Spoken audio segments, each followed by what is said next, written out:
മഹാനാകുന്ന മൂസാ നബി അലൈഹിസ്സലാം ഉലുൽ അസ്മിൽപ്പെട്ടതായ പ്രവാചകനാണ്. എന്നിട്ടും അല്ലാഹു അയച്ചത് ഇസ്രായേലി ജനതയിലേക്കാണ്. ആ ജനത മുഴുവനുമില്ല, റംസീസ് രണ്ടാമനെന്ന ഫിർഔനിലേക്കും അവന്റെ കൂട്ടാളികളിലേക്കുമാണ്. ഇദ്ഹബ് ഇലാ ഫിർഔൻ ഇന്നഹു തഗാ. അക്രമിയായ സമൂഹത്തിൽ അരാജകത്വം നിലനിർത്തിക്കൊണ്ട് വാഴുന്നതായ റംസീസ് രണ്ടാമനിലേക്ക് നിങ്ങൾ പോകണേ. എല്ലാ ഫിർഔനിലേക്കും നിയോഗിക്കപ്പെട്ടിട്ടില്ല. ഇസ്രായേലി ജനതയിലെ അക്കാലഘട്ടത്തിലേതാകുന്ന രാജാക്കന്മാർക്കുള്ള സ്ഥാനപ്പേരാണ് ഫിർഔൻ. എല്ലാ ഫിർഔനും എന്തല്ല? കാഫിരീങ്ങളല്ല, അവിശ്വാസികളല്ല. മൂസാ നബി അലൈഹിസ്സലാമിന് ദഅവത്ത് കൊണ്ട് നിയോഗിക്കപ്പെട്ടതാകുന്ന ഫിർഔൻ അക്കാലഘട്ടത്തിലെ രാജാവാണ് റംസീസ് രണ്ടാമൻ. ഞാൻ ഈ കഴിഞ്ഞ ആഴ്ചയും പോയി ഇവന് കണ്ടു.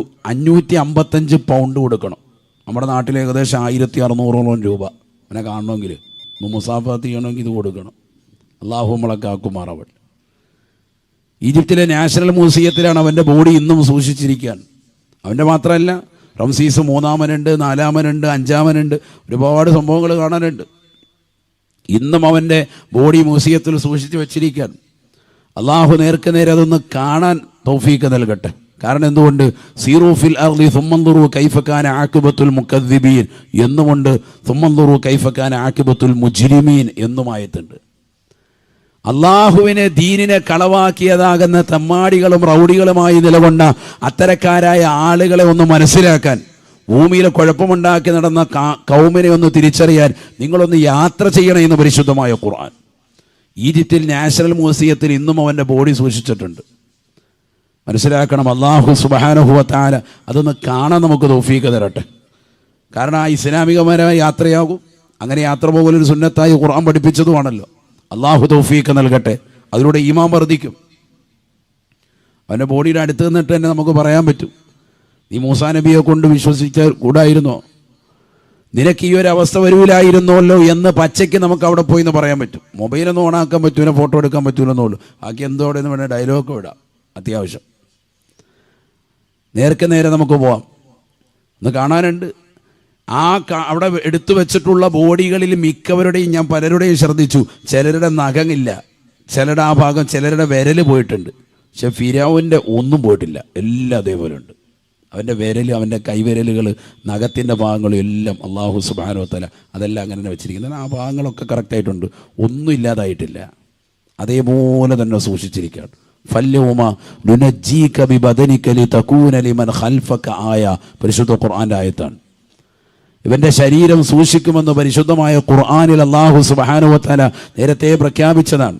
മൂസാ നബിയുടെ കാലക്കാരൻ ചെങ്കടലിൽ അല്ലാഹു സുബ്ഹാനഹു വ തആല മുക്കിക്കൊന്നു. ഒരു എലിക്കുഞ്ഞിനെ കൊല്ലുന്നത് മാതിരി അല്ലാഹു സുബ്ഹാനഹു വ തആല നശിപ്പിച്ചു കളഞ്ഞു. അല്ലാഹു സുബ്ഹാനഹു വ തആല മനസ്സിലാക്കാൻ തൗഫീഖ് നൽകുമാറാവട്ടെ. ആ ഫിർഔനിലേക്ക് റംസീസ് രണ്ടാമനെന്നാണ് അവൻ്റെ പേര്. അവൻ്റെ പേരിൽ ഇന്നുകൊണ്ട് ഈജിപ്തിലെ മിക്ക കടകളുടെയും ടെക്സ്റ്റൈൽസ് ഷോപ്പുകളുടെയൊക്കെ പേര് തന്നെ ഇതാണ്, റംസീസ് ടെക്സ്റ്റൈൽസ്. ഇപ്പോഴും ഇട്ടിരിക്കുക. എന്നാലോചിച്ച് നോക്കുക. അപ്പോൾ ആ ഫിർഔന് 3000 വർഷം മുമ്പ് ജീവിച്ച് ചെങ്കടൽ അല്ലാഹു സുബ്ഹാനഹു വ തആല എലിക്കുഞ്ഞിനെ കൊല്ലുന്നതുപോലെ മുക്കിക്കൊന്നതാകുന്ന ആ ഫിർഔനിനെ ഇന്നും ജനങ്ങളുടെ ഹൃദയത്തിൽ അവനൊരു സ്ഥാനം ഉണ്ടെന്ന് അർത്ഥം. ഇന്നും കടകളിൽ പേര്, മുസ്ലിം രാഷ്ട്രമായിട്ട് ഒരു മിക്ക ആളുകളുടെയും പേരുകൾ, കടകളുടെ പേരുകളൊക്കെ ഇന്നും റംസീസ് എന്നുള്ള നാമധേയത്തിലാണ്. പോയി നോക്കിയാൽ കാണാം, ഈജിപ്തിൻ്റെ മിക്ക ഭാഗങ്ങളിലും ആ പേരുള്ളതാകുന്ന കടകൾ ധാരാളമുണ്ട്.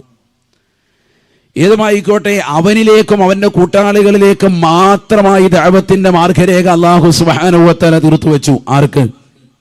മഹാനാകുന്ന മൂസാ നബി അലൈഹിസ്സലാം. ഇങ്ങനെ ഓരോരുത്തരേക്കും ഈസാ നബി അലൈഹിസ്സലാമിനെ അയച്ചത് അല്ലാഹു സുബ്ഹാനഹു വ തആല ഇസ്രായേലി ജനതയ്ക്ക് മുഴുവനുമല്ല.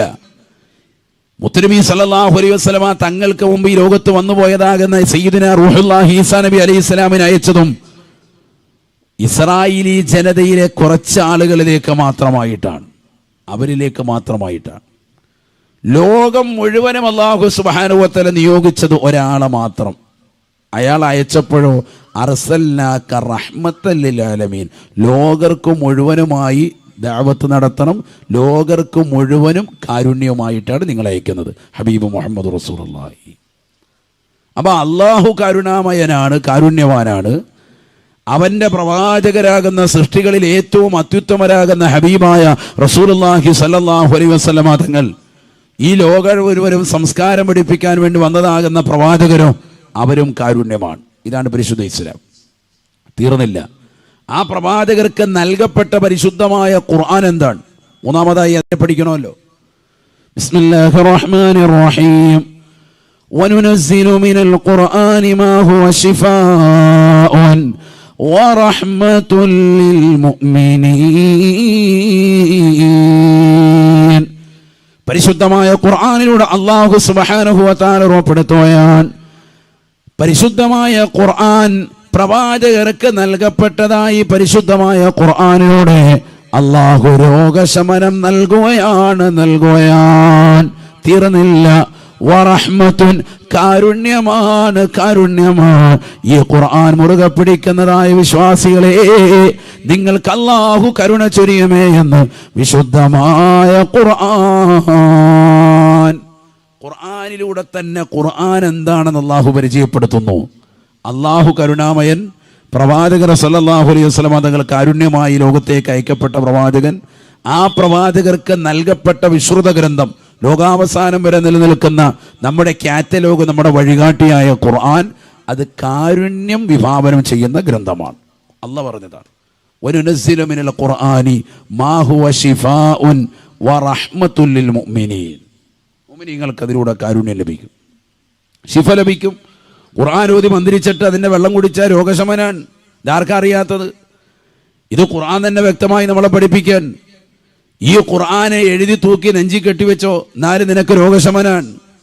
ഖുർആനുമായി ബന്ധപ്പെട്ട ജീവിതം നയിച്ചാൽ നിനക്ക് പരിപൂർണമായ സലാമത്താണ്. ഫാത്തിഹത്തുൽ കിതാബി ശിഫാഉം മിൻ കുല്ലി ദാഇൻ. ഫാത്തിഹ സൂറത്ത് എന്ന ഖുർആനിന്റെ പ്രഥമ സൂക്തം തന്നെ രോഗശമനത്തിനാണെന്ന് പരിശുദ്ധ തിരുനബി മുഹമ്മദ് റസൂലുള്ളാഹി സ്വല്ലല്ലാഹു അലൈഹി വസല്ലം. ഈ ഹദീസ് ഇമാം ബൈലാവി റളിയല്ലാഹു അൻഹു അൻവാറു തൻസീരി വ അസ്റാർ തഅവീൽ എന്ന തഫ്സീർ ബൈലാവിയുടെ ആമുഖത്തിൽ കൊണ്ടുവന്നിട്ടുള്ള ഹദീസാണ്. ഫാത്തിഹത്തുൽ കിതാബി ശിഫാഉം മിൻ കുല്ലി ദാഇൻ. എല്ലാ രോഗങ്ങൾക്കുമുള്ള ശമനമാണ് ഫാത്തിഹ സൂറത്ത്. അപ്പോൾ ഫാത്തിഹ ഓതി മന്ത്രിച്ചാൽ തന്നെ ശമനാണ്. അതുകൊണ്ടാണല്ലോ വൈകിട്ട് ഉറങ്ങാൻ പോകുമ്പോൾ ഫാത്തിഹ, ഒരു സൂറത്തുൽ ഇഖ്ലാസ് ഒരു 3 എണ്ണം, ഖുൽ ഹുവല്ലാഹു അഹദ്, ഖുൽ അഊദു ബിറബ്ബിൽ ഫലഖ് 1, നാസ് 1, ഒരു ആയത്തുൽ കുർസിയും കൂടെ ഓതിയാൽ ഏറ്റവും ബെറ്ററായി. കാരണം ആഴമോ ആയത്തിൽ ഖുർആനാണ്. ഖുർആന്റെ സൂക്തങ്ങളിൽ ഏറ്റവും വർണ്ണമായ ആയത്ത്, ശ്രേഷ്ഠമായ ആയത്ത് ഏതാണ്? ആയത്തുൽ കുർസിയാണ്. ഇതും കൂടെ ഓതിയിട്ട് കൈവെള്ളയിൽ ഊതുക. ഇശ്ഫി, ഇശ്ഫി എന്ന് പറഞ്ഞാൽ ഊതേണ്ടത്, ഫൂഫു അല്ല, ഇശ്ഫി. അതാണ് ആ ഊത്തിൻ്റെ തന്നെ ശൈലി തന്നെ ഇസ്ലാം പഠിപ്പിക്കുന്നതാണ്. ഇശ്ഫി, ഇശ്ഫി എന്ന് പറയുമ്പോൾ ചെറിയൊരു കാറ്റും വരണം. ഇശ്ഫി എന്ന് പറഞ്ഞാൽ എന്താ അതിൻ്റെ അർത്ഥം? നീ ഷിഫിയാക്കുന്നതാണ്. എന്നിട്ട് ആ കൈവെള്ളയിലേക്ക് ഊതിയിട്ട് തല മുതൽ ഇങ്ങനെ തടവുക, 2 കൈയും തടവുക, നെഞ്ചും തടവുക, കാല് വരെ തടവുക.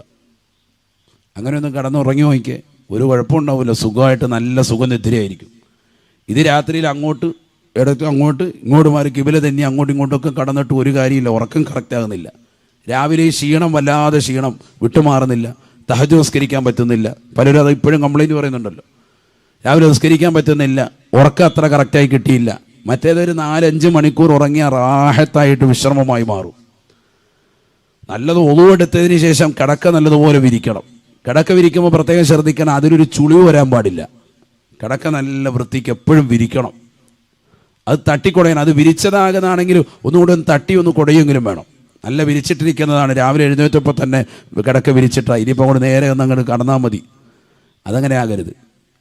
ബെഡ് വാങ്ങിച്ചു വെച്ചിട്ട്, സാധനം വാങ്ങിച്ചു വെച്ചിട്ട് എന്ത് ചെയ്യുക, അതിൻ്റെ മുകളിൽ കയറിയിട്ട് വേഗം ഒന്ന് കടക്കാമെന്ന് കരുതി. മുബാറക്കൊക്കെ വാങ്ങിച്ചെന്ന് തോന്നുന്നുണ്ട്, വാങ്ങിച്ചോ. പിന്നെ ബെഡിൻ്റെ ആളാണ്. അള്ളാഹു നമുക്ക് ബർക്കത്ത് ചൊരിയട്ടെ. ഇപ്പം ഇറങ്ങിയിരിക്കുന്ന പുതിയ ട്രെൻഡ് ബെഡാണിത് കേട്ടോ. പിള്ളേർക്കൊക്കെ പറഞ്ഞാൽ മനസ്സിലാവുള്ളൂ. ഈ സാധനം വാങ്ങിയിട്ട് 100 ദിവസം വാങ്ങിച്ച് ഉപയോഗിച്ച് നോക്കിയിട്ട് അവസാനം എന്ത് ചെയ്യാണ്? തിരിച്ചു കൊടുക്കുക 99 ദിവസം ആകുമ്പോൾ. മുബാറക്ക് അങ്ങനെയാണ്. കാരണം എന്താ, 100 ദിവസം വരെ ഉപയോഗിച്ചിട്ട് ബുദ്ധിമുട്ടുണ്ടെങ്കിൽ എന്ത് ചെയ്യാൻ? തിരിച്ചു കൊടുക്കാമെന്നാണ് അതിൻ്റെ ഡിമാൻഡ് തന്നെ. അപ്പോൾ 99 ദിവസം ഉപയോഗിച്ചിട്ട് പിന്നെ അങ്ങ് കൊടുത്തേച്ചു. എന്നിട്ട് പിന്നെ അടുത്ത വാങ്ങിയ വീണ്ടും ഓർഡർ ചെയ്യുക, വീണ്ടും 99 ദിവസം ഉപയോഗിക്കുക. അത് തന്നെ കളി. ഏതും ആയിക്കോട്ടെ, ഇത് നല്ല വിരിപ്പ് അതിൻ്റെ മുകളിൽ വിരിക്കുക, ഒരു ചുളിവ് പോലും ഇല്ലാത്ത. ഒതു എടുത്തിട്ട് അവിടെ വന്ന് ഇരുന്നിട്ട് കിടക്കുന്നതിന് മുമ്പായിട്ട് ഈ പറഞ്ഞത് ഓതി വിടുക. അതിലെന്താ കാരണം? ഇതെല്ലാം ബറക്കത്തുള്ള സൂക്തങ്ങളാണ്. ഒന്നാമതായി ഓതിയത് ഫാത്തിഹ സൂറത്താണ്. ആ സൂറത്ത് ഓതിലൂടെ കൊണ്ട് പരിപൂർണമായ രോഗശമനമാണ്. ഖുർആനിലൂടെ രോഗശമനമാണ്, കാരുണ്യമാണ് ഹബീബായ റസൂലുള്ളാഹി. രണ്ടാമത് സൂറത്തുൽ ഇഖ്ലാസ് 3 വട്ടം ഓതിയാൽ തഅദിലു സുലുസുൽ ഖുർആൻ. 1 വട്ടം ഓതിയാൽ തന്നെ ഖുർആനിന്റെ 3/1. 3 വട്ടം ഓതിയാലോ ഖുർആൻ 30 ജുസ്ഉ ഓതിയതിന്റെ പ്രതിഫലമാണ്. പിന്നെ ഓതിയത് മുഅവ്വിദതൈനിയാണ്. നബി സല്ലല്ലാഹു അലൈഹി വസല്ലമ തങ്ങൾ ഖുൽ അഊദു ബിറബ്ബിൽ ഫലഖും നാസും ഈ 2 സൂക്തങ്ങൾ അവതരിക്കുന്നതിന് മുമ്പ് നബി തങ്ങൾ പലപ്പോഴും പല വിഷയങ്ങൾ പറഞ്ഞിട്ട് അറബിയിൽ മന്ത്രിച്ചൂതും. പക്ഷേ ഈ 2 സൂക്തങ്ങൾ അവതരിച്ചതിന് ശേഷം മരണം വരെയും നബി സല്ലല്ലാഹു അലൈഹി വസല്ലമ തങ്ങൾ ഈ 2 സൂറത്ത് കൊണ്ട് മന്ത്രിച്ചിരുന്നു. സ്വഹീഹായ ഹദീസാണ്. അവസാന സക്കറാത്തിന്റെ ഹാലിൽ ആയിഷ ബീബി റളിയല്ലാഹു അൻഹയുടെ ചാരത്ത് നിലകൊള്ളുമ്പോൾ ഫല്ലാഹി ഇന്ന ലിൽ മൗതി ലസക്കറാത്ത്, അള്ളാഹുവിനെ തന്നെയാണ് സത്യം, മരണത്തിന് വല്ലാത്ത വേദനയുണ്ട് ആയിഷ എന്ന് പറഞ്ഞ് തൊട്ടടുത്തിരിക്കുന്ന തോൽപാത്രത്തിൽ കൈയിട്ടിട്ട് അതിലെ വെള്ളം കൊണ്ട് പ്രവാചകർ സ്വല്ലല്ലാഹു അലൈഹി വസല്ലമ തങ്ങൾ തടവുകയാണ്. ഈ സമയത്ത് ആയിഷ ഉമ്മ റളിയല്ലാഹു അൻഹ പറയുന്നു, ഞാൻ പ്രവാചകർ സ്വല്ലല്ലാഹു അലൈഹി വസല്ലമ തങ്ങൾക്ക് വളരെ ബുദ്ധിമുട്ടുള്ള ആ സക്കറാത്തിന്റെ വേളയിൽ ഞാൻ പ്രവാചകർക്ക് മന്ത്രിച്ചു കൊടുത്തു സൂറത്തുൽ ഫലഖും നാസും ഓതി, ഖുൽ അഊദു ബിറബ്ബിൽ ഫലഖും ഖുൽ അഊദു ബിറബ്ബിൻ നാസ് ഓതി സക്കറാത്തിന്റെ ഹാലിൽ നബി തങ്ങൾക്ക് ഓതി മന്ത്രിച്ച് നബിയുടെ കയ്യിൽ ഞാൻ ഊതിക്കൊടുത്തു. ആ കൈ കൊണ്ട് നബിയുടെ ശറഫാക്കപ്പെട്ട കൈ കൊണ്ട് നബിയുടെ ശരീരത്തിൽ തടവി കൊടുത്തു. അപ്പൊ സക്കറാത്തിന്റെ ഹാലിൽ പോലും മരണവേദന പോലും ശമിപ്പിക്കാൻ ഹേതുവാണ് ഈ 2 സൂക്തങ്ങൾ. അള്ളാഹു തൗഫീഖ് തരട്ടെ. നമുക്കൊക്കെ ഇതറിയാം, പക്ഷെ ഇതൊക്കെ നിസാരവൽക്കരിക്കാൻ, ഇതൊക്കെ ഓതി കടക്കാൻ പറഞ്ഞാൽ നമ്മൾ മൈൻഡ് ചെയ്യൂല. മൊബൈലും ഇങ്ങനെ നോക്കി നിങ്ങൾ കുറച്ച് നേരം ഇരിക്കും, റാഹത്തായിട്ടങ്ങ് ചെരിയും. അള്ളാഹു നമ്മളെ കാക്കട്ടെ. ചെവിയിലേക്ക് 2 ഹെഡ്സെറ്റും വെച്ചിരിക്കാൻ. ഈ ഹെഡ്സെറ്റും വെച്ച് 24 മണിക്കൂർ ഒരേ ഇരിപ്പാൻ. രാവിലെ സ്കൂളിലേക്ക് പോകുമ്പോഴും തന്നെ, ബസ്സിൽ പോകുമ്പോഴും തന്നെ, ട്രെയിനിൽ പോകുമ്പോഴും തന്നെ, വീട്ടിൽ വത്താലും ഇത് തന്നെ, ഉറങ്ങാവുന്ന നേരത്തും ഇത് തന്നെ. എന്നാ ഈ ഖുർആനെന്ന് കേട്ടിരുന്നാലും എത്ര ബറക്കത്താണ്. അള്ളാഹു തൗഫീഖ് നൽകട്ടെ. അതുകൊണ്ടല്ലേ ഹബീബായ റസൂലുള്ളാഹി സ്വല്ലല്ലാഹു അലൈഹി വസല്ലമ തങ്ങൾ പറയുകയാണ്, യുദ്ഫഉൻ മുസ്തമിൽ ഖുർആനി ബൽ വദ്ദുനിയാ വഅൻതാലിൽ ഖുർആനി ബൽ വൽ ആഖിറ. പരിശുദ്ധമായ ഖുർആൻ കേൾക്കാൻ തയ്യാറാകുന്ന ഏതൊരു മനുഷ്യനുണ്ടോ ദുനിയാവിന്റെ എല്ലാ ബലാ മുസീബത്തുകളെ തൊട്ട് കാവലാണ്, കാവലാൻ.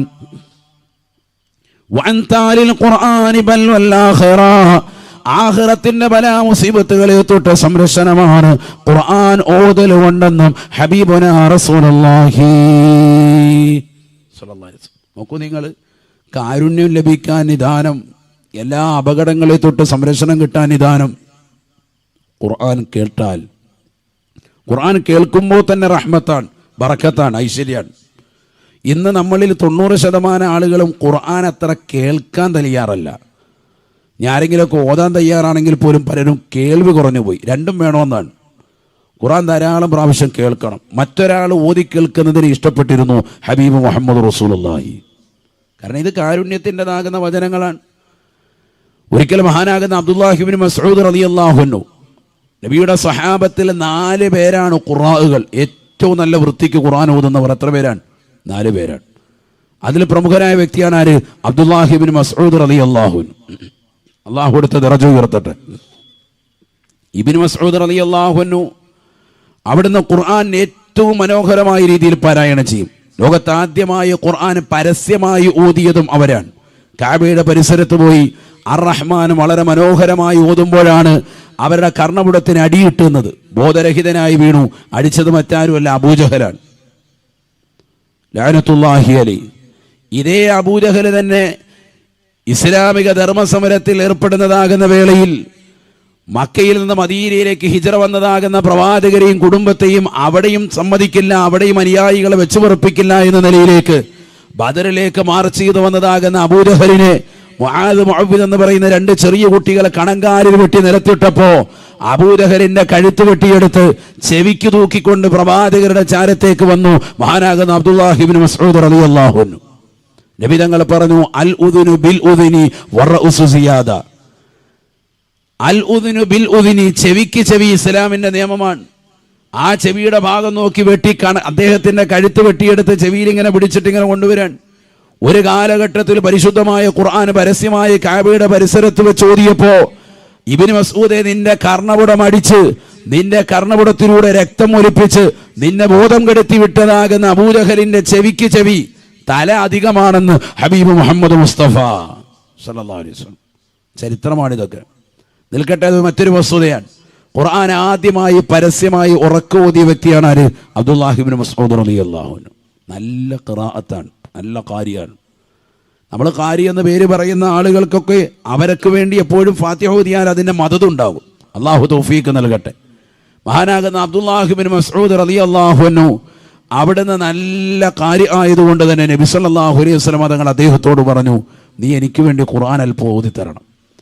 ഇബ്നു മസ്ഊദ് റളിയല്ലാഹു അൻഹു പറഞ്ഞു, നബിയെ, തങ്ങൾക്കല്ലേ ഖുർആൻ അവതരിക്കപ്പെട്ടത്?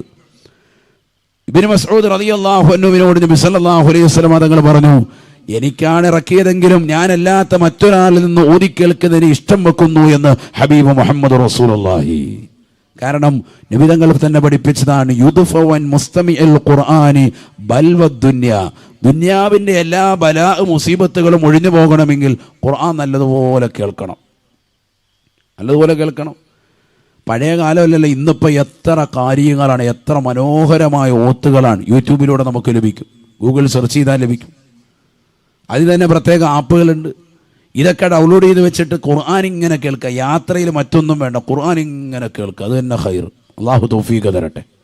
അപ്പം തന്നെ ഹൃദയം നന്നാവും, ഹൃദയത്തിൽ ആത്മീയതയുണ്ടാവും, ഹൃദയത്തിൻ്റെ കടുകട്ടി കുറയും. ഇന്ന് നമുക്ക് ഒരാളെയും സഹായിക്കാൻ തോന്നില്ല. എന്താ കാരണം? നമ്മളിങ്ങനെ വണ്ടി ഓടിച്ചു പോകുന്നു, ഒരാൾ വെളിയിൽ നിന്ന് ഹെൽപ്പ് എന്നൊക്കെ പറഞ്ഞ് കൈയും കാലിട്ടടിച്ചാലും റോഡിൽ ആക്സിഡൻറ്റ് പെട്ട് കിടക്കുന്നവനെ ഇങ്ങനെ നോക്കിയിട്ട് സമയമില്ല, വേഗം ചവിട്ടി വിട്ടോടാന്ന് ഇപ്പുറത്തിരിക്കുന്ന വാപ്പാനെ പറയാണ്, വേഗം വണ്ടി വിട്ടേക്കാം, എന്നാൽ വള്ളിയാവും, നമ്മുടെ വണ്ടിയിലോട്ട് പിടിച്ച് കയറ്റുമെന്ന് പറയും. അതായത് നടന്നുകൊണ്ടിരിക്കുന്നു. ആണോ അല്ലയോ? രക്തത്തിൽ കുളിച്ചു നിൽക്കുന്ന ആളാണ്. പക്ഷെ അയാളെ ഒന്ന് സഹായിക്കാനുള്ള മനസ്കൃതി പോലും ഇന്ന് നമ്മുടെ ഹൃദയത്തിലില്ല. എന്താ കാരണം? ഹൃദയം കടുകട്ടിയായി. കാരണം വണ്ടിയിലിട്ടിരിക്കുന്ന നല്ല DJ പാട്ടാണ്, പാലാപ്പള്ളിയും കേട്ടോണ്ടാ പോകുന്നത്. പിന്നെ അങ്ങനെ നന്നാവും. അള്ളാഹു നമ്മളെ കാക്കുമാറാവട്ടെ. ഈ DJ പാട്ട് കേട്ടുകുന്നതാകുന്ന രക്ഷിതാക്കൾക്ക്, മക്കൾക്ക് പിന്നെ എങ്ങനെ ആത്മീയത? ഒരു പുതിയ വീട് വെച്ചാൽ, ഒരു പുതിയ വീടില്ല, വാഹനം വാങ്ങിയാൽ ഇവിടെ എല്ലാം DJ സെറ്റുകൾ കൊണ്ടുവന്ന് ആദ്യമായിട്ട് ആർമാദിക്കുന്നത് സിനിമാ പാട്ടാണ്. ആണോ അല്ലേ? നിങ്ങൾ തന്നെ പറയും. അതുകൊണ്ട് എന്തായി? അതിൻ്റെതായ ഭവിഷ്യത്ത് പറ്റി. വീടുകൾ ഉദ്ഘാടിക്കപ്പെടുന്നത് പരിശുദ്ധമായ ഖുർആൻ ഓതിക്കൊണ്ടാവണം. ഒരു 30 പേരെ വിളിച്ചിരുത്തിയിട്ട് ഖുർആൻ ഇങ്ങനെ റാഹത്തായിട്ട് ഓരോരുത്തരും ഓരോ ജുസ് വെച്ച് ഇങ്ങനെ ഓദിക്കുക. കുടുംബക്കാരെല്ലാവരും ഓരോ ഖുർആൻ്റെ 30 ഓരോ 7 വീതം വാങ്ങാൻ കിട്ടുമല്ലോ. വീട് ഇത്രയും കോടി മുടക്കി വെക്കാമെങ്കിൽ 10-60 ലക്ഷത്തിൻ്റെയും 50 ലക്ഷത്തിൻ്റെയും വീട് വെക്കാമെങ്കിൽ 1000 രൂപ എടുത്തിട്ട് റാഹത്തായിട്ട് നല്ലൊരു മുസാഫ് ഇതേപോലെ ഒന്ന് ഏടുകളായിട്ട് വാങ്ങിച്ചുകൂടെ? അത് വാങ്ങൂല.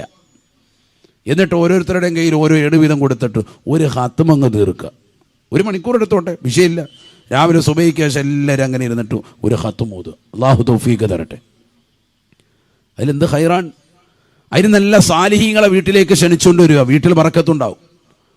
മദീന പള്ളിയുടേതാകുന്ന 6-ാം നമ്പർ ഗേറ്റ് ഇന്നിപ്പോൾ 365 ആ ഗേറ്റിൻ്റെതാകുന്ന ഭാഗത്തുകൂടി അല്പം കൂടി മുന്നോട്ട് പോയാൽ ഇത്ബാൻ ബിൻ മാലിക് റളിയല്ലാഹുവിൻ്റെ ഒരു പള്ളിയുണ്ട്. ഏതാണ് ഇത്ബാൻ മാലിക് റളിയല്ലാഹുവിൻ്റെ പള്ളി? അദ്ദേഹത്തിൻ്റെ വീടുണ്ടായിരുന്ന സ്ഥലമാണ്. അദ്ദേഹം നബി സല്ലല്ലാഹു അലൈഹി വസല്ലമ തങ്ങളുടെ അടുക്കൽ വന്നിട്ട് പറഞ്ഞു, നബിയെ, എനിക്ക് വളരെ ആരോഗ്യപരമായി പ്രശ്നമുണ്ട്, പള്ളിയിലേക്കൊക്കെ വരൽ ബുദ്ധിമുട്ടാണ്. തങ്ങൾ എൻ്റെ വീട്ടിൽ വന്നൊന്ന് നമസ്കരിച്ച് തരണം. തങ്ങൾ എനിക്കൊരു നിസ്കരിക്കാനൊരു സ്ഥലം തഈൻ ചെയ്തു തരണം, അടയാളപ്പെടുത്തി തരണം. അങ്ങനെ ഹദീസിലുണ്ട്, ഒരു ളുഹയുടെ സമയം നബി സല്ലല്ലാഹു അലൈഹി വസല്ലമ തങ്ങൾ വീട്ടിലെത്തി. എവിടെയാണ് നിസ്കരിക്കേണ്ടത് ചോദിക്കുകയാണ്. കയറിയാൽ ഉടനെ അയാൾ വീട് കാണിച്ചു കൊടുത്തതാ, ഇവിടെ നിസ്കരിച്ചു കൊള്ളാം. അങ്ങനെ നബി സല്ലല്ലാഹു അലൈഹി വസല്ലമ തങ്ങൾ അദ്ദേഹത്തിന് വേണ്ടി അവിടെ ചെന്ന് 2 റക്അത്ത് സുന്നത്ത് നമസ്കരിച്ചു കൊടുത്തു. ഇതാണ് വീടുകളിൽ ചെന്നുകൊണ്ട് മഹത്തുക്കളെ കൊണ്ടുവരികയും അവരെ കൊണ്ട് പ്രാർത്ഥന നടത്തുകയും ചെയ്യണം എന്നുള്ള അഹ്ലുസുന്നയുടെ അടിസ്ഥാനമായ തെളിവ് ഈ ഹദീസാണ്. സാലിഹീങ്ങളെ നമ്മുടെ വീട്ടിൽ കൊണ്ടുവരണം. നബി സല്ലല്ലാഹു അലൈഹി വസല്ലമ തങ്ങളെ കൊണ്ടുവന്ന് ആ വീട്ടിൽ ബറക്കത്താക്കി. നബി തങ്ങൾ 2 റക്അത്ത് സുന്നത്ത് നമസ്കരിച്ച് ദുആ ചെയ്തു കൊടുത്തു. അതൊരു ളുഹയുടെ സമമായിരുന്നു എന്ന് ഹദീസിൽ പ്രത്യേകമുണ്ട്. പലപ്പോഴും നമ്മുടെ നാട്ടിലെ ഒരു ആദത്ത് സുബഹി നമസ്കാരം നിർവഹിക്കുക എന്നുള്ളതാണ്. അത് യഥാർത്ഥത്തിൽ അത്ര നല്ലതല്ല. കാരണം സുബഹി നമസ്കാരം പുരുഷന്മാരെ സംബന്ധിച്ചിടത്തോളം 5 വഖത്ത് നമസ്കാരവും വീട്ടിൽ നമസ്കരിക്കാൻ അല്ല നല്ലത്, പള്ളിയിൽ നമസ്കരിക്കലാണ്. അപ്പോൾ വീട്ടിലേക്ക് രാവിലെ നമ്മൾ 1 വഖത്തിൽ കയറുന്നു, സുന്നത്ത് 2 റക്അത്ത് അവിടെ നിസ്കരിച്ചതിന് ശേഷം തൊട്ടടുത്തുള്ളതാകുന്ന പള്ളിയിലേക്ക് പുരുഷന്മാർ ജമാഅത്തിന് പോട്ടെ. സുന്നത്ത് വീട്ടിൽ നമസ്കരിക്കുക, അത് അനുവദനീയാണ്. അപ്പോൾ ആ സുബഹിയുടെ സുന്നത്ത് അവിടെ നമസ്കരിച്ച് ഉദ്ഘാടിച്ചു. ഇനി സ്ത്രീകൾ ആ വീട്ടിൽ എന്ത് ചെയ്തോട്ടെ, നമസ്കാരം നിർവഹിക്കട്ടെ. വേഗം പുരുഷന്മാരെങ്ങോട്ട് പോട്ടെ, തൊട്ടടുത്തുള്ള പള്ളിയിലേക്ക് ജമാഅത്തായി നമസ്കാരത്തിന് പോട്ടെ. എന്നിട്ട് ആ നമസ്കാരത്തിന് ശേഷം തിരിച്ചു വന്നിട്ട് മൗലിദോ, നേരത്തെ നമ്മൾ പറഞ്ഞിട്ടുള്ളതുപോലെ ഖുർആൻ ഒരു ഖത്മ് തീർക്കുന്ന ഒരു ചടങ്ങ്, അങ്ങനെ ഒരു ചടങ്ങ് വെച്ച് അവസാനം അത് ശേഷം ഒരു ദുആ ചെയ്താൽ എല്ലാവിധ ബറക്കത്തും ഉണ്ടാവും. അള്ളാഹു തൗഫീഖ് തരട്ടെ. പക്ഷെ നമ്മുടെ നാട്ടിലൊരു ആദത്ത് എങ്ങനെയാണ്, സുബഹിക്ക് എല്ലാവരും നേരത്തെ വരിക, ഒരു മുസാഫ് ഇങ്ങനെ ഉമ്മമാർ നെഞ്ചത്ത് പിടിച്ചുകൊണ്ട് വരിക, ആ മുസാഫ് അവിടെ കൊണ്ട് വെക്കും. ഇലാ യൗമുൽ ഖിയാമ ആ മുസാഫ് പിന്നെ ഓതലും ഉണ്ടാവില്ല. അള്ളാഹു നമ്മളെ കാക്കുമാറാവട്ടെ. അകത്തോട്ട് ഇങ്ങനെ മുസാഫ് പിടിച്ചുകൊണ്ട് പോകാനൊക്കെ വലിയ സംഭവമാണ്. ഏതും ആയിക്കോട്ടെ, ഇങ്ങനെ കൊണ്ടുവരുന്നതാകുന്ന ഒരു ആചാരം അതാദ്യം തന്നെ നല്ലതാണ്. മുസാഫാണ് അങ്ങോട്ട് കൊണ്ടുപോകേണ്ടതും. പക്ഷേ ഇതവിടെ കൊണ്ടുവന്ന് ഷെൽഫി വെക്കൽ മാത്രമല്ല, ഇതെടുത്ത് ഓതാൻ തുടങ്ങുക എന്നുള്ളതാണ് ബർക്കത്ത്. നബി സല്ലല്ലാഹു അലൈഹി വസല്ലം തങ്ങൾ പറഞ്ഞു, ശൈത്താൻ എല്ലാ ഭാഗത്തിലൂടെയും സഞ്ചരിക്കും. ഇന്ന ശൈത്വാന യജ്രി മജ്റദ്ദമി, രക്തം സഞ്ചരിക്കുന്നതാകുന്ന സിരകളിലൂടെ എല്ലാ ഭാഗങ്ങളിലൂടെയും ആര് പോകും? പിശാച് സഞ്ചരിക്കും. ഈ പിശാചിനെ വീട്ടിൽ നിന്ന് തുരത്താൻ, ശരീരത്തിൽ നിന്ന് തുരത്താൻ, നമ്മുടേതാകുന്ന വീടിൻ്റെ അകത്തളങ്ങളിൽ ഇല്ലാതാക്കാൻ ഒറ്റ മാർഗ്ഗമുള്ളൂ, ഖുർആൻ ഓത്താണ്. കാരണം എന്താ, ഖുർആൻ ഓതുമ്പോൾ മലായിക്കത്തുകൾ വരും, മലക്കുകളുടെ കാരുണ്യം ചൊരിയും, മലക്കുകളുടെ അടുത്ത് പിശാച് ഒഴിവാകും, ഉറപ്പാണത്. അതുകൊണ്ട് തന്നെ ബഹുമാനപ്പെട്ടതാകുന്ന മുത്തുനബി സല്ലല്ലാഹു അലൈഹി വസല്ലം തങ്ങൾ പഠിപ്പിച്ചു, സൂറത്തുൽ ബഖറ നിങ്ങൾ ഓതണം. വല്ലദീ യഖറഉ സൂറത്തുൽ ബഖറ ലാ യദ്ഖുലു ഫീഹി ശൈത്വാനുൻ. ഒരു വീട്ടിൽ പരിശുദ്ധമായ ഖുർആനിലെ സൂറത്തുൽ ബഖറ പരിപൂർണമായി പാരായണം ചെയ്താൽ ആ വീട്ടിൽ പിശാച് പ്രവേശിക്കില്ല. ഹബീബ് മുഹമ്മദ് മുസ്തഫ. വേണമെന്ന് പരീക്ഷിച്ച് നോക്ക്. നിങ്ങളിങ്ങനെ ഓതിക്കൊണ്ടിരിക്കുമ്പോൾ തന്നെ ഇറങ്ങിപ്പോകുന്ന ഭർത്താവ്, അപ്പോഴേ മനസ്സിലാക്കണം 1-ാം നമ്പർ പോയി. യാ അല്ലാഹ്, ഞാൻ അടുത്ത് നോക്കിയാൽ മതി. ഖുർആൻ ഓതിയാൽ ആ വീട്ടിൽ എന്തുണ്ടാവൂല? പിശാച് ഉണ്ടാവൂല. അള്ളാഹു തൗഫീഖ് തരട്ടെ. ഓതി നോക്ക്. അപ്പോൾ അൽ ബഖറ സൂറത്ത് അത് ഓതിയാൽ പിശാച് മാറും. അത് വലിയ സൂറത്തായി പോയല്ലോ, ഇച്ചിരി കൂടുതലുണ്ടല്ലോ ഉസ്താദ്, അതുകൊണ്ട് ഓതാനൊരു മടി അത് കേൾക്കുമ്പോൾ തന്നെ.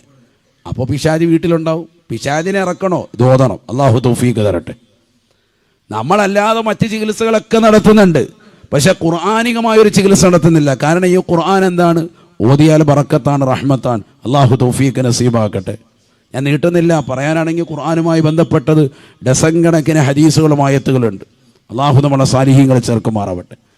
അപ്പോൾ ആ രീതിയിൽ ആത്മീയമാകുന്ന ഒരു ശൈലി നമ്മുടെ വീട്ടിലേക്ക് എത്തണമെങ്കിൽ ഖുർആൻ ഓതണം. ഖുർആൻ നല്ലതുപോലെ ഓതിയാൽ ആ വീട്ടിൽ പിശാച് ഉണ്ടാവില്ല എന്ന് ഹബീബായ റസൂലുള്ളാഹി. കാരണം എന്തുകൊണ്ട്? വനുനസ്സിലു മിനൽ ഖുർആനി മാ ഹുവ ശിഫാഉൻ വറഹ്മത്തുൽ ലിൽ മുഅ്മിനീൻ. എല്ലാവർക്കും പരിപൂർണമായ രോഗശമനവും കാരുണ്യവും ലഭിക്കാൻ നിദാനമാണ് ഈ ഖുർആൻ. അള്ളാഹു അത് ഓതാനും അത് ധാരാളം പ്രാവശ്യം കേട്ടിരിക്കാനും അള്ളാഹു തൗഫീഖ് തരട്ടെ. അബ്ദുല്ലാഹി ഇബ്നു മസ്ഊദ് റളിയല്ലാഹു അൻഹു ഓതിക്കൊടുത്തു. സൂറത്തുൻ നിസായിലെ 41-ാമത്തെ ആയത്തെത്തിയപ്പോൾ നോക്കുമ്പോൾ നബിതങ്ങൾ ഇരുന്ന് അങ്ങനെ കരയുകയാണ്. ഫകൈഫ ഇദാ ജിഅനാ മിൻ കുല്ലി ഉമ്മത്തിൻ ബിശഹീദിൻ വജിഅനാ ബിക അലാ ഹഉലാഇ ഷഹീദാ. ഈ ആയത്തെത്തിയപ്പോൾ നബിതങ്ങളിലേക്ക് നോക്കുമ്പോൾ നബിതങ്ങൾ കണ്ണുനീരൊഴുക്കി കണ്ടു കരയുകയാണ്. കാരണം അതിൻ്റെ അർത്ഥം അങ്ങനെയാണ്. ഫകൈഫ ഇദാ ജിഅനാ മിൻ കുല്ലി ഉമ്മത്തിൻ ബിശഹീദിൻ, ഓരോ സമുദായത്തെയും നയിച്ചുകൊണ്ട് ആ സമുദായത്തിന് നേതൃത്വങ്ങളായി പ്രവാചകന്മാർ നേതൃത്വം വഹിച്ചുകൊണ്ട് കടന്നു വരുമ്പോൾ തങ്ങളുടേതാകുന്ന സമുദായത്തെയും വഹിച്ചുകൊണ്ട് തങ്ങൾ നാളെ മഹ്ശറിലേക്ക് വരുന്ന രംഗമൊന്ന് ഓർത്തു നോക്കണേ എന്ന അർത്ഥം വരുന്ന സൂറത്തുൻ നിസായിലെ ഈ ആയത്താണ്. അതുവരെ എങ്ങനെ നബിതങ്ങൾ കേട്ടിരിക്കുന്നു. ഈ ആയത്തെത്തിയപ്പോൾ നബിതങ്ങൾ വല്ലാതെ വിങ്ങിപ്പൊട്ടി കരയുന്നത് ഞാൻ കണ്ടു എന്ന് മഹാനാകുന്ന അബ്ദുല്ലാഹി ഇബ്നു മസ്ഊദ് റളിയല്ലാഹു അൻഹു. മഹ്ശറെ ഓർത്തിട്ട് കരയാൻ നമുക്ക് അങ്ങനെ ഒരു കരച്ചിലുണ്ടായിട്ടുണ്ടോ? ഇന്ന് വരെ ഖുർആൻ ഓതിയിട്ട് കരഞ്ഞിട്ടുണ്ടോ? ഖുർആൻ്റെ അർത്ഥതലങ്ങൾ എന്തെങ്കിലും ഒന്ന് ചിന്തിച്ചിട്ടുണ്ടോ? ചെറിയ സൂറത്തൊക്കെ നമ്മൾ ഡെയിലി ഓതുന്നവരുണ്ട്. ഈ സൂറത്തുകളുടെ അർത്ഥങ്ങൾ പോലും നമ്മൾ പഠിക്കുന്നില്ല, മനസ്സിലാക്കുന്നില്ല.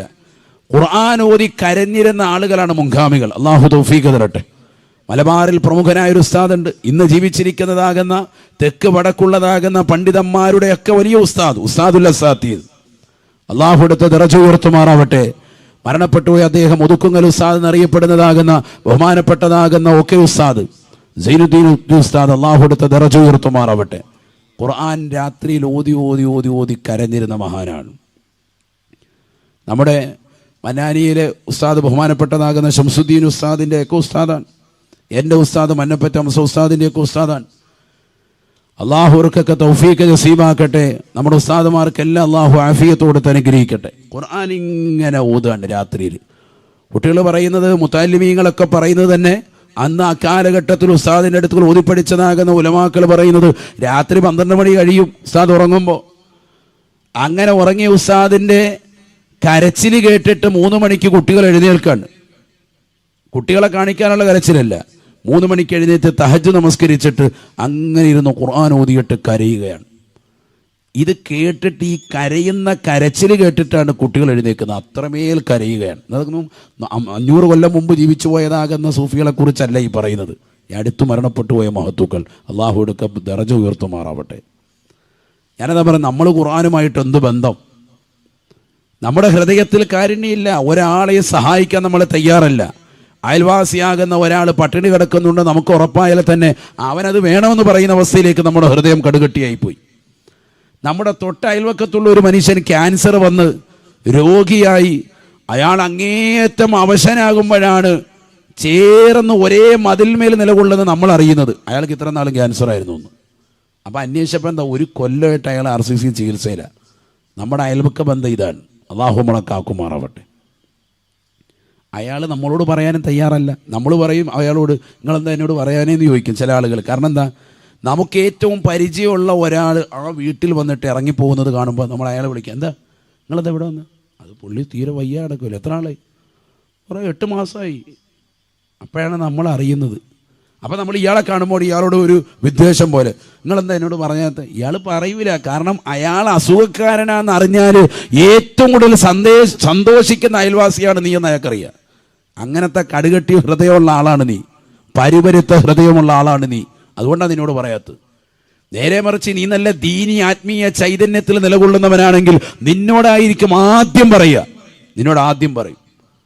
എത്ര ആളുകൾ അങ്ങനെ പങ്കുവെക്കുന്നവരുണ്ട്, രഹസ്യമായിട്ട് വിവരങ്ങൾ പങ്കുവെക്കുന്നവരുണ്ട്. കാരണം എന്താ, ഈ ആത്മീയതയുള്ള ദീനുള്ള ഖുർആനുമായി ബന്ധപ്പെടുന്നതാകുന്ന മനുഷ്യൻ്റെ ഹൃദയത്തിൽ കാരുണ്യമുണ്ടാകും. അയാൾ അള്ളാഹുമായിട്ട് അല്പം കൂടി ബന്ധമുണ്ടാകും. അതുകൊണ്ട് തന്നെ അദ്ദേഹത്തോട് പറഞ്ഞാൽ എന്തെങ്കിലും ഒരു പ്രാർത്ഥന കൊണ്ട് രക്ഷ കിട്ടുമെന്ന് കരുതിയിട്ട് വേറെ ആരോടും പങ്കുവെച്ചില്ലെങ്കിലും, ഒരു ബന്ധുക്കളോടും അയൽവക്കത്തോടും നാട്ടുകാരോടും പങ്കുവെച്ചില്ലെങ്കിലും, നല്ല ദീനി ചൈതന്യമുള്ള വ്യക്തികളോട് പറയും, എനിക്കിതുപോലെ അസുഖമാണ്, ക്യാൻസർ ആണെന്നാണ് പറയുന്നത്. ഇന്നലെ ബയോപ്സി ടെസ്റ്റ് വന്നിട്ടുണ്ടായിരുന്നു, അതിൻ്റെ ടെസ്റ്റിൽ വിവരം വന്നത് ഇങ്ങനെയാണ്, നിങ്ങൾ പ്രത്യേകം ഒന്ന് ദ്വാരക്കണം എന്ന് നമ്മളോട് ഉറപ്പായിട്ടും പറഞ്ഞിട്ടുണ്ടാവും. ഇത് പറയാത്ത എന്തുകൊണ്ടാണ്? നമ്മൾ ആ ഒരു നിലവാരത്തിലേക്ക് എത്തിയിട്ടില്ല. അള്ളാഹു നമ്മളെ കാക്കുമാറാവട്ടെ. അള്ളാഹു നമ്മുടെ സാലിഹീങ്ങളെ ചേർക്കട്ടെ. അപ്പം നമ്മുടെ ഹൃദയം വിശാലമാകണമെങ്കിൽ, ആത്മീയമായൊരു വിശാലത നമുക്ക് വരണമെങ്കിൽ, കാരുണ്യം നമ്മുടെ ഹൃദയത്തിലേക്ക് എത്തണമെങ്കിൽ ഖുർആനുമായി ബന്ധം ഒന്നാമതായി വരണം. അതാണ് മർമ്മപ്രധാനം. അതാണ് ഖുർആൻ പഠിപ്പിക്കുന്നത്. അപ്പോൾ 3 കാര്യങ്ങൾ പഠിച്ചു. ഒന്ന്, അള്ളാഹുവാണ് കാരുണ്യവാൻ. അതുപോലെ തന്നെ പ്രവാചകർ സല്ലല്ലാഹു അലൈഹി വസല്ലമ തങ്ങൾ ഈ ലോകത്തിൻ്റെ നെറുകയിലേക്ക് അള്ളാഹു ദഅവത്തിൻ്റെ മേഖലയിലേക്ക് നിയോഗിച്ചു. ആ പ്രവാചകൻ കാരുണ്യത്തിൻ്റെ തിരുതുതരൻ. ആ പ്രവാചകർക്ക് നൽകപ്പെട്ടതാകുന്ന പരിശുദ്ധമായ ഖുർആനോ ലോകത്ത് മുഴുവനും കാരുണ്യം നൽകാൻ വേണ്ടി നൽകപ്പെട്ടതായ ഖുർആനാണ്. ആ ഖുർആനിൽ അടക്കം ചെയ്തിരിക്കുന്നത് കാരുണ്യമാണ്. അള്ളാഹു തൗഫീഖ് നൽകട്ടെ. ഇനി 4ാമത്തെ പഠനം, ഇതോടുകൂടി പഠനം അവസാനിക്കുകയാണ്. ഈ ഖുർആനിൽ എന്താണ് ചർച്ച ചെയ്തിട്ടുള്ളത്? ഈ ഖുർആനിൽ ഏറ്റവും കൂടുതൽ കരുണ ചൊരിഞ്ഞിട്ടുള്ളത് ആരോട്? അതാണ് നമ്മുടെ ചർച്ച. ഇനി അള്ളാഹു ആരാണെന്ന് പഠിച്ചു, പ്രവാചകൻ ആരാണെന്ന് പഠിച്ചു, ഖുർആൻ എന്താണെന്ന് പഠിച്ചു. ഈ ഖുർആനിൽ ഏറ്റവും കൂടുതൽ കരുണ ചൊരിഞ്ഞിട്ടുള്ളത് ആരോട്? അത് പഠിക്കണ്ടേ? അള്ളാഹു തൗഫീഖ് നസീബാക്കട്ടെ. ഖുർആനിൽ ഏറ്റവും കൂടുതൽ കരുണ ചൊരിഞ്ഞിട്ടുള്ളത് രോഗികളോടാണ്. ശരിക്കും മനസ്സിലാക്കണം. അള്ളാഹു തൗഫീഖ് നൽകട്ടെ. ആ രോഗികൾക്ക് വേണ്ടി നിലകൊള്ളുന്ന സംഘടനയാണ് നമ്മുടെ സംഘടന. അതുകൊണ്ടാണ് ഈ ട്രസ്റ്റിൻ്റെ വിഷയത്തിൽ ഇത്രയും സംസാരിച്ചത്. അള്ളാഹു തൗഫീഖ് നസീബാക്കുമാറാവട്ടെ. എന്തിനാണ് ഇപ്പം ഇങ്ങനൊരു ട്രസ്റ്റ് എന്ന് ചിന്തിക്കുന്നവരുണ്ടാകും. ഇത് മറ്റൊന്നുമല്ല, ഇത് സാധുക്കളായ ആളുകൾ, 2 കിഡ്നിയും ട്രബിളിലായിട്ട് ഡയാലിസിസ് വിധേയരാകുന്ന സാധുക്കളായ ആളുകൾക്ക് പരിപൂർണമായി അവരുടേതാകുന്ന രോഗശമനത്തിന് ഉപകരിക്കുന്നതാണല്ലോ, ഒരു മാറ്റം വരുത്തുന്നതാണല്ലോ ഡയാലിസിസ് എന്ന് പറയുന്ന പ്രക്രിയ. അതടക്കമുള്ളതാകുന്ന കാര്യങ്ങൾ നടത്തിക്കൊണ്ട് സാധുക്കളെ സഹായിച്ചുകൊണ്ട് രോഗികൾക്ക് ആശ്വാസം പകർന്നുകൊണ്ട് നിലകൊള്ളുന്ന മഹനീയമായ ട്രസ്റ്റാണ് നമ്മുടേത്. അതുകൊണ്ടാണ് ഇതിൽ ബഹുനിരാകുന്ന പണ്ഡിത നേതൃത്വങ്ങളൊക്കെ ഇതിൽ പരിപൂർണമായി ഭാഗമാക്കായത്. ഞാൻ മനസ്സിലാക്കുന്നു ഷമീം ഉസ്താദ് ഇതിലുണ്ട്, അതുപോലെ തന്നെ പ്രിയപ്പെട്ടതാകുന്ന ഇലവുമാലം ശംസുദ്ദീൻ മദാനി പ്രിയ സുഹൃത്താണ്, അദ്ദേഹം ഇതിൻ്റെ സെക്രട്ടറിയായി നിലകൊള്ളുന്നു. ആലിമീങ്ങളുടെ ആശീർവാദത്തോടുകൂടി ബഹുമാനപ്പെട്ടതാകുന്ന നമ്മുടെ നാട്ടുകാരൻ താജുദ്ദീൻ സാഹിബ് ഇതിന് നേതൃത്വം കൊടുക്കാൻ കാരണം അതാണ്. അള്ളാഹു ഇത് കബൂൽ ചെയ്ത് അനുഗ്രഹിക്കട്ടെ. കാരണം ഇതാണ് ദീൻ. പരിശുദ്ധമായ ഇസ്ലാം ലോകത്ത് വിഭാവനം ചെയ്യുന്നത് കാരുണ്യമാണെന്നുള്ള തിരിച്ചറിവ്, ഖുർആനിലൂടെയുള്ള ഈ തിരിച്ചറിവ് ജനങ്ങളിലേക്ക് എത്തിച്ചു കൊടുക്കാൻ കരുണാമയനായ അള്ളാഹു, കാരുണ്യവാനാകുന്ന പ്രവാചകർ സല്ലല്ലാഹു അലൈഹി വസല്ലമ തങ്ങൾ മുഖേന കരുണ ലോകത്തിന് വിഭാവനം ചെയ്യുന്ന പരിശുദ്ധമായ ഖുർആനിലൂടെ ഏറ്റവും കൂടുതൽ കരുണ ചൊരിഞ്ഞിട്ടുള്ളത് സൃഷ്ടികളിൽ രോഗികളോടാണ്. വെറുതെ തള്ളുകയാണ് ഉസ്താദ് എന്ന് കരുതരുത്. ഞാൻ പറഞ്ഞില്ല, സമയമില്ലാത്തതുകൊണ്ടില്ല, ആയത്തോതി ദിവസം ഓതി പറയും. എനിക്ക് ഓതി പറയാൻ ശബ്ദത്തിന് ബുദ്ധിമുട്ടുള്ളത് കൊണ്ടാണ്. അല്ലെങ്കിൽ ഇങ്ങനെയല്ല, ഇതിപ്പോൾ ഞാൻ ഒരു ക്ലാസ് പോലെ അങ്ങ് പോവാൻ. അള്ളാഹു നമ്മളെ സാലിഹ്യങ്ങൾ ചേർക്കട്ടെ. അള്ളാഹു നമുക്ക് ആഫിയത്ത് നസീബാക്കട്ടെ. പ്രിയമുള്ളവരെ, ചിന്തിക്കാൻ നോക്കൂ നിങ്ങൾ. ഇസ്ലാമിൻ്റെ ഏറ്റവും മഹനീയമായ കർമ്മമാണല്ലോ നിസ്കാരം. ആണോ അല്ലയോ? ആണ് നിസ്കാരം. അഫ്ളലുൽ ഇബാദത്തിൽ ബദനിയത്തി കുല്ലിഹ അസ്സലാ. ശരീരം കൊണ്ട് നിർവഹിക്കുന്ന ഏറ്റവും മഹത്തരമായ കർമ്മമാണെന്ത്? നിസ്കാരം. ആ നിസ്കാരത്തിന് വേണ്ടി തയ്യാറെടുക്കുന്നതാകുന്ന ഒരു സത്യവിശ്വാസി, അവന് ഒളു എടുക്കാൻ വേണ്ടി വെള്ളമില്ലാത്തൊരു സാഹചര്യം, ഒന്നില്ലെങ്കിൽ വെള്ളമില്ല, അല്ലെങ്കിൽ ഒളു ചെയ്യുന്ന അവയവങ്ങളിലേക്ക് മുറിവ് പറ്റി അപ്പോൾ അവിടെ ബാൻഡേഡ് ചുറ്റിയിരിക്കുന്നു, അല്ലെങ്കിൽ പ്ലാസ്റ്റർ ഇട്ടിരിക്കുന്നു, വെള്ളം നനയാൻ പാടില്ലാത്തൊരവസ്ഥ. അങ്ങനെ ഒരു ഘട്ടത്തിലേക്ക് വന്നാൽ അവരോട് വെള്ളം നനച്ചുകൊണ്ട് തന്നെ നീ ഒളു എടുക്കണേ എന്ന്, നിസ്കരിക്കണേ എന്ന് പരിശുദ്ധ ഇസ്ലാം പറയുന്നില്ല. മറിച്ച് അവനോട് കാരുണ്യമാണ്. അല്ലാഹു സുബ്ഹാനഹു വ തആല പറയുന്നു, ഫതയമ്മമു സഈദൻ ത്വയ്യിബൻ ഫംസഹു ബിവുജൂഹിക്കും വഅയ്ദീക്കും. ഖുർആൻ. ഇപ്പം എല്ലാം കൂടി ഓതി പറയുന്നില്ല, വളരെ കുറഞ്ഞ നമ്മുടെ ഭാഗം മാത്രം പറഞ്ഞു പോവാണ്. നിങ്ങൾ തയമ്മം ചെയ്താൽ മതി. ഫതയമ്മമു സഈദൻ ത്വയ്യിബൻ, നല്ല ശുദ്ധമായ മണ്ണടിച്ചിട്ട് അതിൽ നിങ്ങൾ നിങ്ങളുടെ മുഖവും നിങ്ങളുടെ കൈയും നല്ലതുപോലെ തടവിന് തയമ്മം ചെയ്യുക. ഇപ്പോൾ ഉദാഹരണത്തിന് ഈ വിരലാണ് മുറിഞ്ഞത് എങ്കിൽ ഈ വിരലിന് വേണ്ടി ഇവിടെ ഒരു പ്ലാസ്റ്റർ ഇട്ടിരിക്കുകയാണെങ്കിൽ ഈ വിരൽ ഒഴികെയുള്ള ബാക്കിയുള്ള അവയവങ്ങൾ മുഴുവനും നനച്ചുകൊണ്ട് ഒതു കൊടുക്കുന്നു. ആ അവയവം നനയ്ക്കാൻ പറ്റില്ല, ഡോക്ടർ പറഞ്ഞിരിക്കുകയാണ്, നിർദ്ദേശം കൊടുത്തിരിക്കുകയാണ്. അത് ഊരാനും പറ്റൂല, പ്രയാസാൻ. എങ്കിൽ ആ ഒരു വിരലിന് വേണ്ടി ഒതുവിൻ്റെ ആ ഭാഗത്ത് അതിൻ്റെ പ്രദേശത്തിന് വേണ്ടി ആ ഒരു ഭാഗത്തിന് വേണ്ടി തയമ്മം ചെയ്യാൻ, തയമ്മമിൻ്റെ ഫർദിനെ വിടുന്നു എന്ന് പറഞ്ഞ് നല്ല ശുദ്ധമായ മണ്ണിലേക്ക് കൈകൾ നിവർത്തി വെച്ചിട്ട് 2 കൈ കൊണ്ട് അടിക്കുകയാണ്. അടിച്ചിട്ട് ജസ്റ്റ് ഒന്ന് കുടയുന്നു, മുഖം തടവുന്നു, വീണ്ടും ഒന്നടിക്കുന്നു, ഒന്നെടുത്തതിന് ശേഷമാണ് കേട്ടോ, വീണ്ടും ഒന്നടിക്കുന്നു, വീണ്ടും ഒന്ന് തടവുന്നു, വലത് കൈക്കടിയിൽ ഇടത് കൈ ഇങ്ങനെ വെച്ചുകൊണ്ട് ഇതാണ് തയമ്മം ചെയ്യുന്നതിൻ്റെ രീതി. ഇങ്ങനെ കൊണ്ടുവന്ന് തള്ളവരിലൂടെ ഇങ്ങനെ തെറ്റിക്കുകയാണ്. വീണ്ടും വലത്തേ കൈ കൊണ്ടുവന്ന് ഇടത് കൈയുടെ അടിയിൽ വെച്ചിട്ട് ഇങ്ങനെ കൊണ്ടുവന്ന് തയമ്മം ചെയ്തു വിടുക. ഇതാ തയമ്മം. ഞാൻ കാണിക്കുന്നത് എന്താണെന്ന് പറയാൻ ചിലർക്കിത് അറിയില്ല. പണ്ട് കാലത്തെന്തോ മദ്രസയിൽ പഠിച്ചാണ്. നമ്മളിപ്പോൾ എന്ത് ചെയ്യുന്നത്, ഇവിടെ ഒരു ബാൻഡേഡോ അല്ലെങ്കിൽ എന്തൊരു ചുറ്റിക്കഴിഞ്ഞാൽ അത് ഉണങ്ങിയിട്ട് നിസ്കരിക്കുക. അതുപോലെ ഇക്കാരം പോട്ടെ, വലിയ ഹലാസ്, അതാണിപ്പോൾ ചെയ്തുകൊണ്ടിരിക്കുന്നത്. അല്ലാഹു നമ്മളെ കാക്കുമാറാവട്ടെ. കാര്യത്തിൻ്റെ കാര്യത്തിൽ തീരുമാനമായി. ഇത് ഈ 2 പ്രക്രിയയിലൂടെ തയമ്മം പൂർത്തിയായി. പ്രത്യേകം ശ്രദ്ധിക്കണം. അല്ലാഹു തൗഫീഖ് തരട്ടെ. കാലിലോട്ടിട്ടടിക്കലോ ഒന്നും വേണ്ട. ഉളുവിൻ്റെ ബാക്കിയുള്ള അവയവങ്ങളൊക്കെ കറക്റ്റാക്കി ആ ഒരു അവയവം ഒഴിച്ച് ആ ഒരു അവയവത്തിന് വേണ്ടി തെയ്യാണ് തയമ്മം. വെള്ളമില്ലാത്തൊരു സാഹചര്യം, മരുഭൂമിയിൽ പെട്ടുപോയി, വെള്ളമില്ല, നിസ്കരിക്കാൻ സമയമായി, വേഗം തന്നെ തയമ്മം ചെയ്ത് നിസ്കരിച്ചോളി. അല്ലാഹു തൗഫീഖ് നസീബാക്കട്ടെ. അവിടെയൊന്നും അവരോട് നിർബന്ധം ചെലുത്തുന്നില്ല. നിന്റെ കൈവിരലുകൾ അങ്ങനെയായി അതൊന്നും പറഞ്ഞിട്ട് കാര്യമില്ല. അല്ലാഹു സുബ്ഹാനഹു വ തആല കണിശത വെക്കുന്നില്ല. വെള്ളം നനച്ചെന്നെ നിസ്കരിക്കണം എന്ന് പറയുന്നില്ല. രോഗിയല്ലേ, അതുകൊണ്ട് നിനക്ക് ഈ അളവ്, നീ തയമ്മം ചെയ്ത് നിസ്കരിച്ചാൽ മതി. മണ്ണ് ഉപയോഗിച്ചുകൊണ്ട് നിൻ്റെതാകുന്ന അവയവത്തെ നീ ശുദ്ധീകരിച്ചോ. പരിശുദ്ധ ഇസ്ലാമിൻ്റെ നിയമം.